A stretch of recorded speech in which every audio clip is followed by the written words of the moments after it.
I just got through saying I'd rather stand up, and now I look at the chair and the flowers and I'm feeling guilty. So perhaps one of you would like to come up here afterwards. Thanks to the generosity of spirit you've shown in coming here, taking time out of your busy lives to take a chance on a stranger.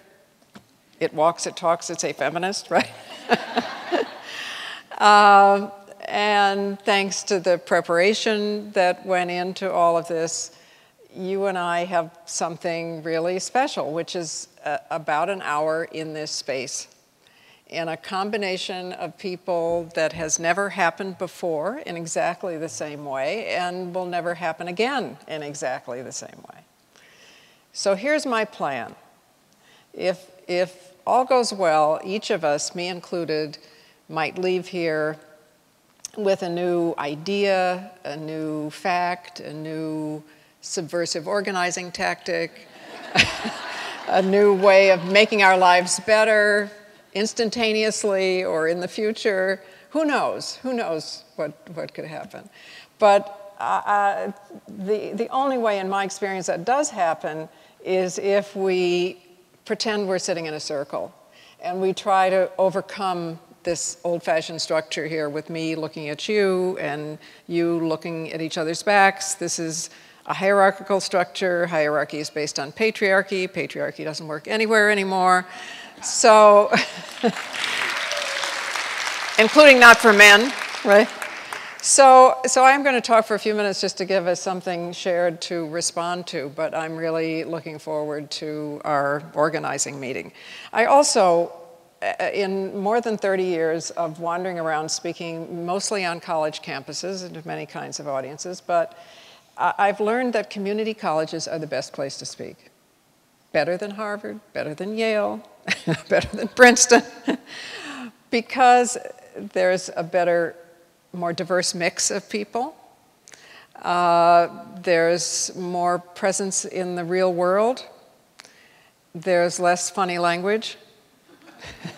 I'm always threatening to put a big sign on the route to Yale that says, "Beware deconstruction ahead."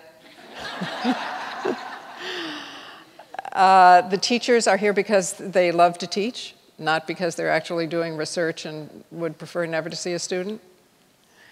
I really, really always enjoy community colleges, and I'm especially glad to be at this one because we are in Cherokee country. And as my friend Raina Green, a Cherokee who works at the Smithsonian, perhaps you know her, always says, feminism is memory.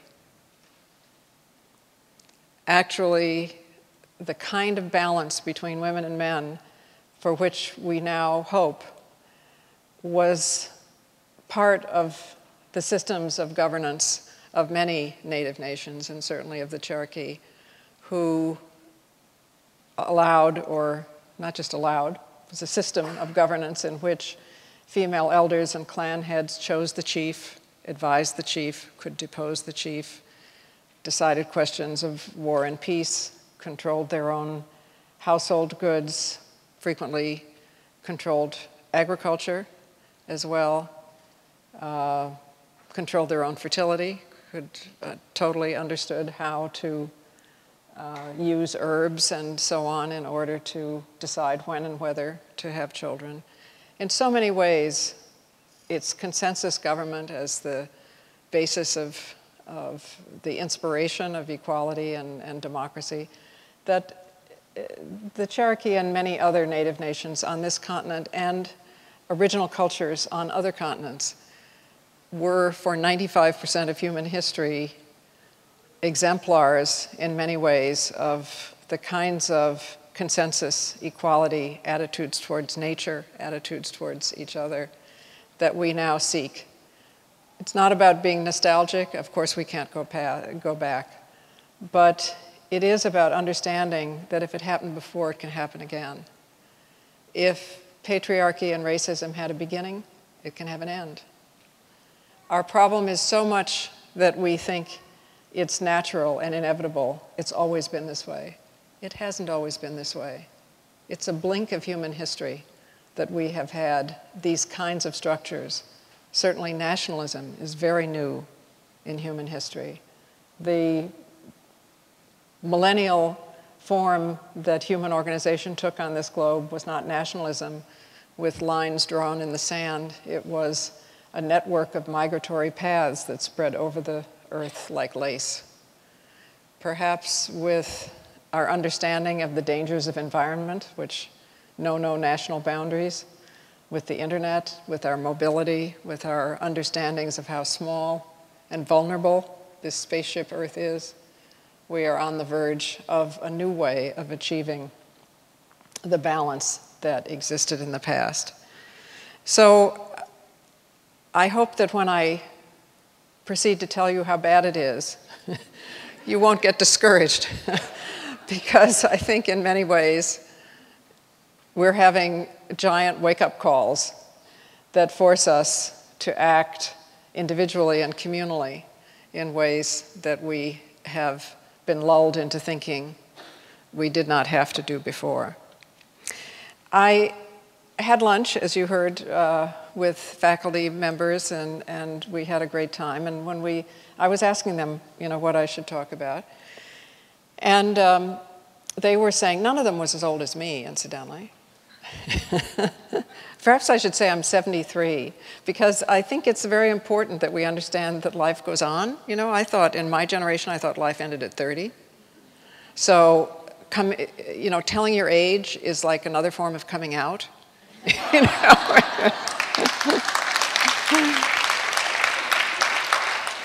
But anyway, the average age was probably higher than the average in this room right now. And therefore, women were regretful that they felt younger women, and perhaps men too, but they were mentioning younger women especially, were not knowledgeable about how much had changed in the past 20 or 30 years, and or thought that all the change was over. And I said to them, I'm not into gratitude. Gratitude never radicalized anybody. I'll be glad to answer questions about how bad it was if you want to know. But I'm much more interested in your going forward from now.